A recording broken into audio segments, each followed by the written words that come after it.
boleh. Jom, dapat. Ah, ya, ada.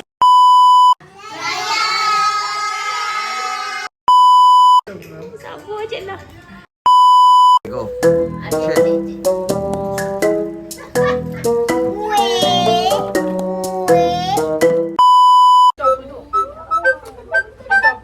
Hah? Tak ada habis.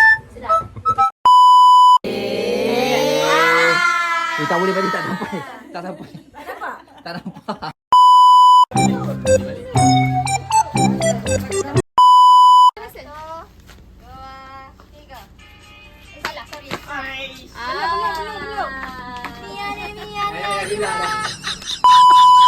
Dah raka ke belum? Dah tengah rakam. Betul. Jom. Sekejap, sabar. Action.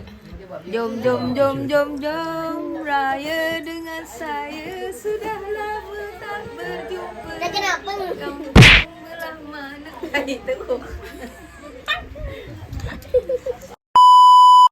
Bang. Kotak. Hari raya. Okey, sekarang kita tengah buat kubur.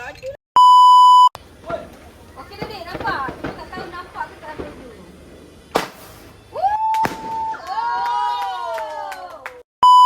Kita nak tengok bunga api. Kenapa ada nak main pot? Ma, adik tak nak duit raya, Ma. Adik tak nak duit raya. Adik jelai. Dek, isu raya tadi. Lepas tu kita buat hari ni. Phone. Okey, nanti main phone.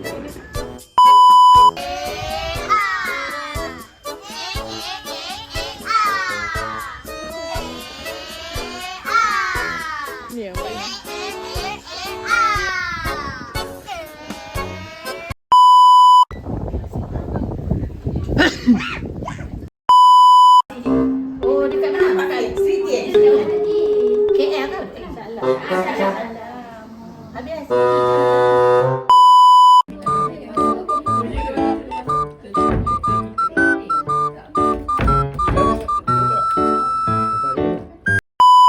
Naik, jom kita naik. Tak ada semut. Jom naik, jom. No. Semut tu sikit je.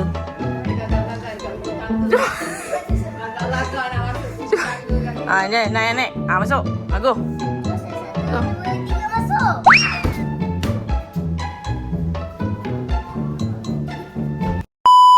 Di sana, Kak Chan dengan Pak Ika sana. Lepas tu kita Depan orang lah. Tapi nampak? nampak sampai separuh. Okey. Selamat datang Ketua Rumah Punyang Mat.